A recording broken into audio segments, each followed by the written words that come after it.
move into our Green Burien Partnership Annual Report. Hello. Am I on? You're on. Good evening, Mayor, Council, community. Thanks for having us this evening. The Green Burien Partnership, the city's environmental justice programming, published its first annual report. The one-pager and the full report is in your council packet this evening. Myself, Josh, Liz, Maya, and Diane, who is one of our alumni from Burien Green Teen, are here to give you the 2023 year in review. Next slide, please. Before we get started on how it's going, we'd like to give a bit of a reminder of how we got here. So in 1999, the Origin program, at the time called Adopt a Park, began in the Parks, Recreation, and Cultural Services Department. This program included 5 hours of staff time a week with no specific budget allocation. In 2018, in partnership with Forterra and the Port of Seattle's Airport Community Ecology Fund, the first Urban Forest Stewardship Guide was drafted. That guide included canopy cover increase goals, plans for ongoing community engagement in green spaces, and came with some initial program support. In 2021, you all adopted the Urban Forest Stewardship Plan, and the Adopt a Park program was renamed the Green Burien Partnership. Two more important achievements is that in 2021 in 2021 and 2022, the Climate Action Plan was passed by you all, and then the Burien Tree Code. Today, the Green Burien Partnership has become an award-winning statewide leader that centers community and environmental justice. In 2023, we supported a program valued at $500,000. 95% of this included already existing staff time and contributions from non-city organizations. Next slide, please. Over the years of investment, the Green Burien Partnership set steep equity goals to build a robust urban forest restoration program that takes actionable steps to center communities farthest from environmental justice. With Burien's limited budgets, success has been made possible through a program built on partnership. We leverage grant funds and data to transform what originally was a volunteer program, acknowledging that a volunteer program falls short of equity goals and isn't one size fits all for the Burien community. Our program model is well known and has begun to be shared throughout the state on how to be successful with a community-based approach and little funds.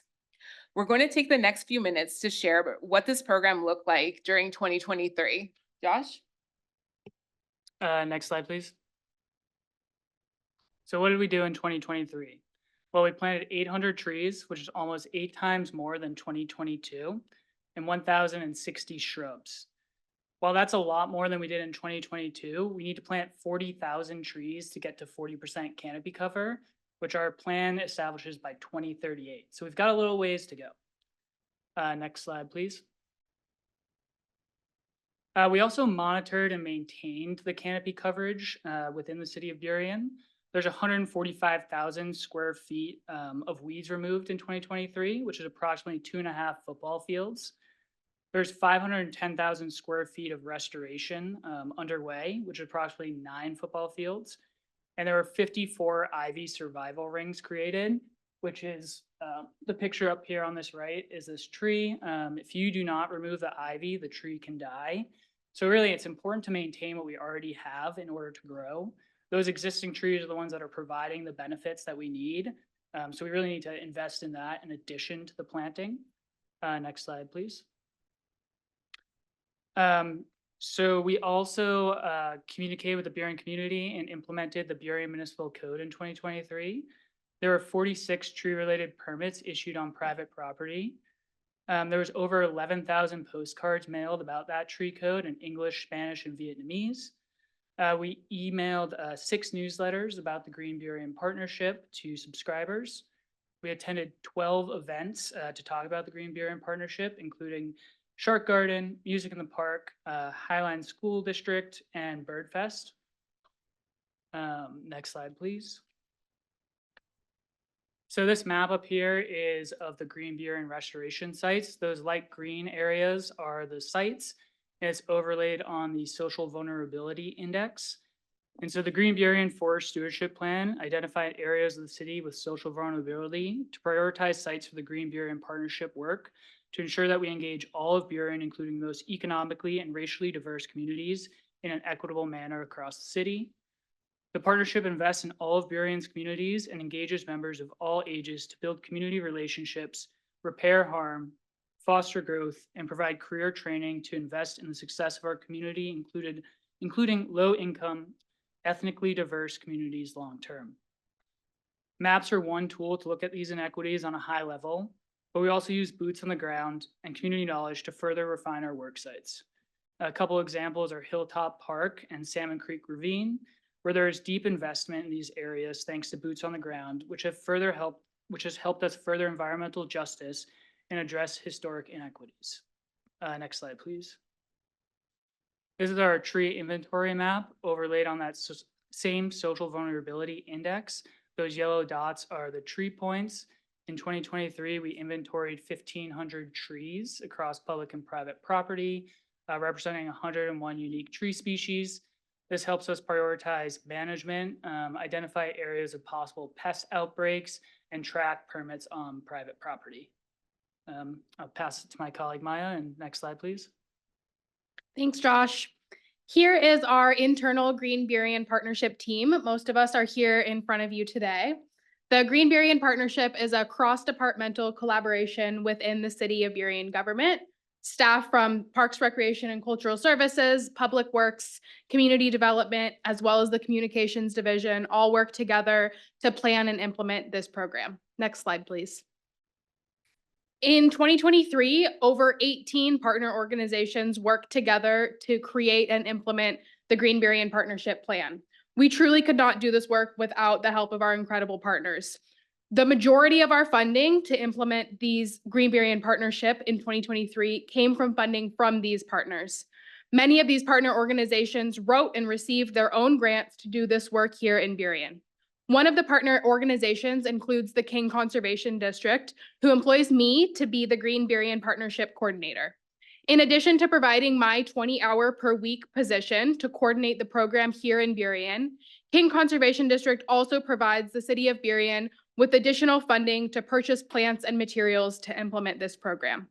Some of the partners listed on this slide here include the Amigos Latinos de Burien and Par Los Niños, who are organizations based here in Burien who are primarily Spanish speaking. These partner organizations allow the Green Burien Partnership to take action towards environmental justice and equity. Next slide, please. The Green Burien Partnership offers both paid and volunteer opportunities for community members to engage in urban forestry here in Burien. In 2023, we had over 300 volunteers donate their time at 35 volunteer events, including Green Burien Day to plant hundreds of native plants at Hilltop Park, as well as Earth Day, MLK Day of Service, and Earth Gay. There are 12 volunteer forest stewards who have adopted a park to host their own stewardship work and volunteer events. However, we recognize that not everyone has the ability to volunteer, but everyone deserves to be involved in urban forestry within their city. To take actionable steps towards equity, we have paid opportunities for both youth and adults to engage in the Green Burien Partnership. Paid forest stewards adopt a park where they do environmental restoration work on their own and by hosting community volunteer events. Currently, paid forest stewards are working at Salmon Creek Ravine, Salmon Creek Park, Arbor Lake Park, and Hilltop Park. These 5 paid forest stewards are trained by Green Burien Partnership staff on habitat restoration. The parks where these paid forest steward positions are offered were selected using that social vulnerability map that Josh showed us on the previous slides, which was created from Washington Department of Health data. The Green Burien Partnership paid forest stewards were selected because of their ability to connect to the neighborhoods surrounding their designated parks to do work in that park.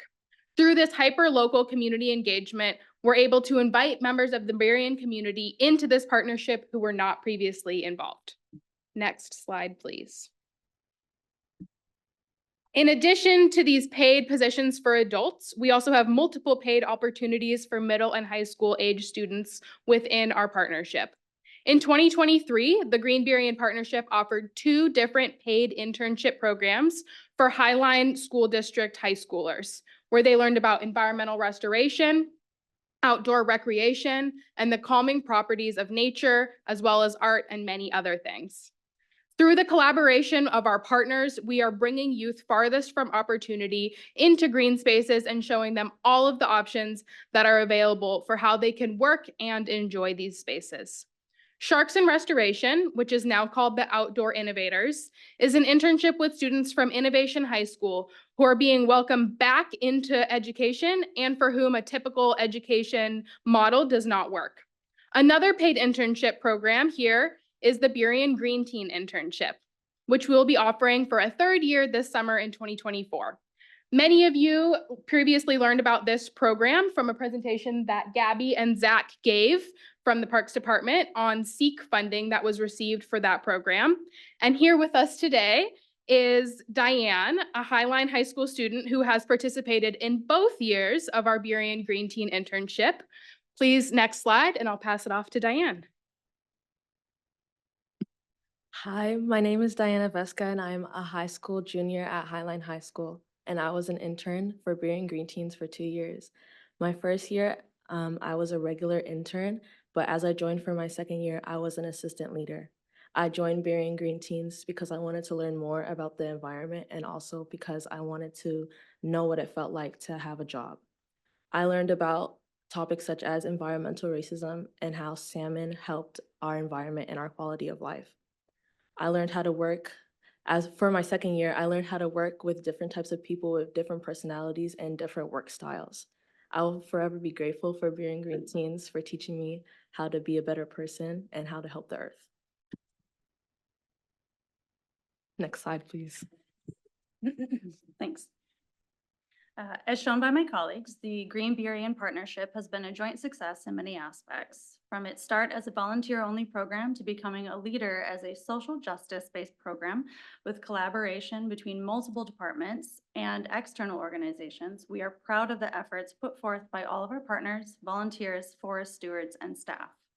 Without all of these efforts and the continued support of our city and council, the program would not have the same level of success.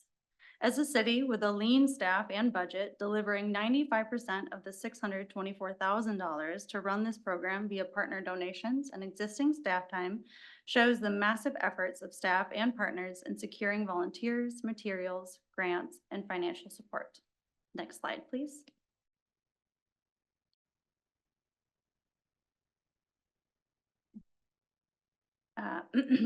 Here's a more in-depth breakdown of the programming costs for the partnership. Over $300,000 in partnering organization staff and volunteer time, including 8,100 hours donated by volunteers and partner organization staff. This includes time spent at restoration sites, as well as behind-the-scene hours managing and applying for funding and implementing and organizing opportunities. Materials and stipends donated by partner organizations. This includes plants, stipends, mulch, food, tools, and other materials. Embedded city staff time to manage and implement the partnership. This includes the salaries of the urban forest planner, a portion of the parks recreation coordinator who oversee the Green Burien Partnership, and a portion of the parks and public works maintenance crews time. Burien Parks staff applied for and received grant funding for youth programming, which allowed for general fund dollars to be shifted for one-time funding of the Green Burien Partnership. These funds were one-time and are not available for 2024. This means with current allocated budgets, we have staff time and little additional for services, supplies, and other items to run a robust program similar to the one we've shared with you. Next slide, please. Here we have a quick look at what is on the horizon for 2024. Upcoming volunteer opportunities are available and encouraged. You can view these events at our calendar on Cedar. Expansion of existing restoration sites, including Seahurst Park, Salmon Creek Park, and Arbor Lake Park. As we continue to engage our community with new opportunities, for the first time this September, we will be participating in Latino Conservation Week. expanded and improved tracking of tree removal and maintenance via collaboration between partnership members and city staff to optimize those efforts. And lastly, we are very excited for an updated canopy cover analysis, which will benefit our restoration and canopy coverage goal tracking. Before we move on to questions, I would like to once again highlight the tremendous amount of effort and time that goes into the running of this program by staff and partner organizations. The partnership currently relies heavily on just a few staff and donated time to manage and ensure its success. This means for a sustained program, we need an annual budget allocation from the general fund dedicated to Green Burien. The partnership is a testament to the collective vision and continued support of our city and our community members. Next slide, please. At this point, we'd love to open it up to questions from the council. Thank you very much, and congratulations on a phenomenal program that's gone, I mean, for years, and we're gonna keep going for years, and the roots of it are planted, I guess I'll say. Any questions from council? I'm sure Councilmember Moore might have a couple things. Go ahead, Councilmember Moore. I just want to thank you not only for the work that you do, but for really exemplifying what it means not to be siloed and not to work in a narrow focus. The amount of collaboration that this team does, I bring it up as an example all the time about how much can be done when people intentionally and you know, delightedly collaborate together with each other. I did have one question about it kind of goes into the tree equity question, which is when I look at the map of where the trees are, there's a lot of them in the, it's not just that there's a lot of trees there, but that it's a forest environment. So it seems like the trees self-replicate there and there's new trees coming up. Is that a goal in some of the places that have less tree equity, that at some point you could stop planting and trees would start growing on their own in those places if they were well maintained and it was well treed? Yeah, I think that definitely is a goal. It takes a long time to get to that spot. And so we do have different stages in the plans of like where the restoration's at.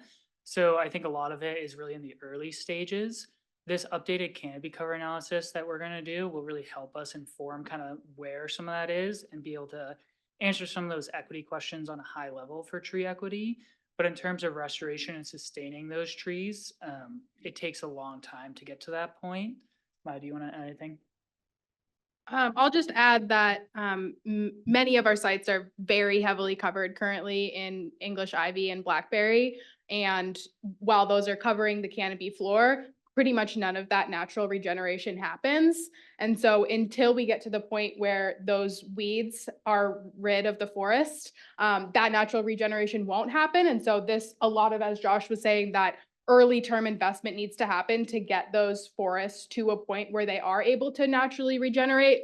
Unfortunately, in our urban forest spaces, because we have the interface of everyone who's, living and recreating in these areas, we also bring weed seeds in with us as we recreate. So a lot of the time it's relatively impossible to get to a point where in these urban areas, we won't need any human interaction to be able to keep our forests healthy. But we call that phase 4 of our 4-phase model. Phase 4 means that we have almost no weed coverage, less than 5% at a site, and they're doing some of that natural regeneration. So currently, none of our sites are in phase 4. We hope that we can get there. Thank you. Any other questions or comments? Okay, thank you very much. Thank you for your presentation.